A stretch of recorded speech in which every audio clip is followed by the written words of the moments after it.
On May 18, 1980, Mount St. Helens blew its top. But what happened in those final seconds before the mountain collapsed?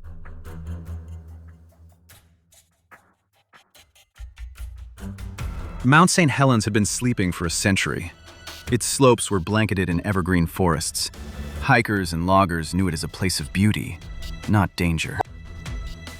By the 1970s, seismometers and gas sensors watched the volcano closely. Small tremors had begun, a warning that something was stirring beneath the snow. Steam vents puffed from the summit. Landslides carved new paths down the slopes. The mountain was no longer quiet. It was preparing to speak, in a language of fire. Timber companies operated in the valley below. The economy depended on clear-cutting. But few realized how fragile the balance was between progress and the mountain's fury. Geologists studied the mountain's history. Previous eruptions had reshaped the landscape. This was a cycle, one that would repeat, no matter how many warnings were ignored. Reporters covered the growing unrest, but for most, it was a story about nature, not a threat to their lives. The mountain had not spoken in a century. Few listened.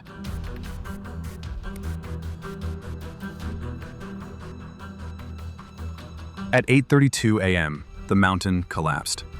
A sideways blast tore through the slopes. Trees were vaporized. Rocks were thrown like shrapnel. An ash plume rose 10 miles into the sky. Visibility vanished. The blast wave flattened everything in its path, a mile-wide scar of destruction.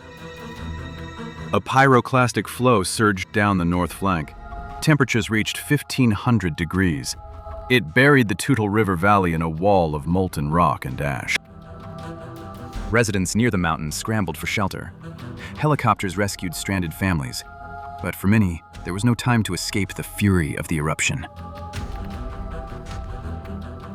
The mountain's north face was gone. A 1,300-foot deep crater remained. The eruption had reshaped the landscape in seconds, a reminder of nature's raw power. Footage of the eruption broadcast globally. Scientists scrambled to analyze the disaster. Mount St. Helens erupts, and the world finally listened. The crater remains a stark reminder of the eruption's power.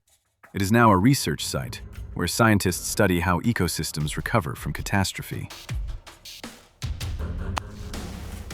Volcanologists analyze the ash to predict future eruptions. The data from 1980 reshaped how the world understands volcanic behavior and how to prepare for it. Towns near the mountain rebuilt. Logging resumed. But the disaster left scars, both visible and invisible, in the hearts of survivors. Today, Mount St. Helens is under constant surveillance. Seismometers and GPS sensors track every tremor. The mountain is no longer ignored. It is watched. A memorial stands where the eruption killed 57 people. It honors those who perished and serves as a warning to never forget the mountain's power. New generations of scientists study Mount St. Helens. Their work ensures that the lessons of 1980 are not forgotten, and that future eruptions are met with preparedness, not fear. Stay curious. Explore history. Watch more stories of nature's power and humanity's resilience.